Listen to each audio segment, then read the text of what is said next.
Hey, this is Joe Policino with Engadget, and in front of me is the just announced Beats Pill. It's a Bluetooth wireless speaker. This may look familiar. If you recall, it passed through the FCC a little while back, and now it's been officially announced.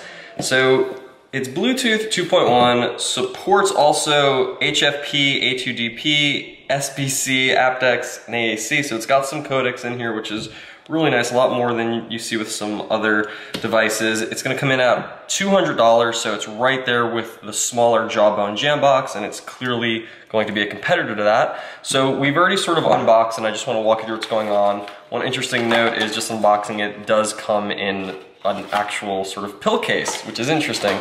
So what you'll get out of the box is this case with a carabiner, USB to wall plug, 3.5 millimeter cable, one side with a right angle jack, which we always like to see. And then you've got a micro USB to USB cable for charging this thing. So we'll pull off the zipper and actually get to the speaker now, walk you through it. So it really does look like a pill. It's pretty small actually, really comfortable to hold in the hand, which is really nice since it's a portable speaker. And you can even see that I can fit it in my pocket here with sort of not much issue, and this pocket isn't that big. It's not really something I could easily do with other speakers in this range. It's very small, but despite being so small, you got 4 1-inch drivers in here. Nothing in the way of a passive bass radiator, which is interesting because most of the speakers like this have that. But let's walk around what is on this. So on the back, you've got an output to send audio to speakers, an input if you want to go wired and not use Bluetooth, power button, a Bluetooth indicator light, and the micro USB plug to charge this thing. There's also an NFC area, so you can tap to pair with any device that has it. And moving along to the front, we've got volume up and volume down. Now these are independent from your device, so you'll have to set the volumes on their own and find your match there. Right here, this Beats logo is actually a button as well. You hold it down for 3 seconds and it lets you go in pairing mode. It also lights up. So I'm gonna power this on real quick. And right there you can see the logo come up. That noise lets us know it's powered up.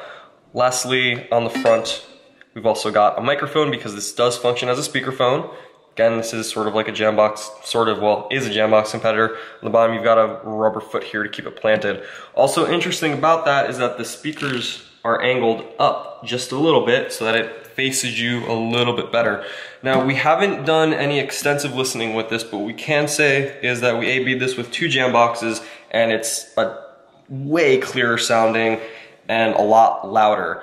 So in terms of that loudness, at 75% volume, which they're saying is about 80 decibels, you'll get about 7 to 8 hours of battery life. Just to show you size comparison here, this is an iPhone 5 in a fairly slim case and not that huge when you look at it compared to, again, so pairing, we'll just show you, it's really sort of like any other Bluetooth device when you do it. Come in here, it shows up, we're connected, and if we get some music going real quick, you can see that it plays. But again, these volumes are independent of each other. Now, we wouldn't really want to gauge audio quality off this since we're using an on-camera microphone right now, and we're not ready to say our final verdict on what the sound quality is, but it does seem to be very clear upon initial first impression. We'll have listened a little bit more in the hands-on that you're reading, so be sure to keep reading along with that, and when we do get even more time with this, we'll be sure to follow up with further impressions. But again, this is the Beats Pill. It's gonna come in white, red, and black. This is obviously the white one right here. It's available today for purchase from the Beats store and any of their authorized retailers. Last thing that we might wanna note is that it does have an auto off feature, so if you leave this for 30 minutes on without any audio going into it, it will automatically shut off, which is a nice feature.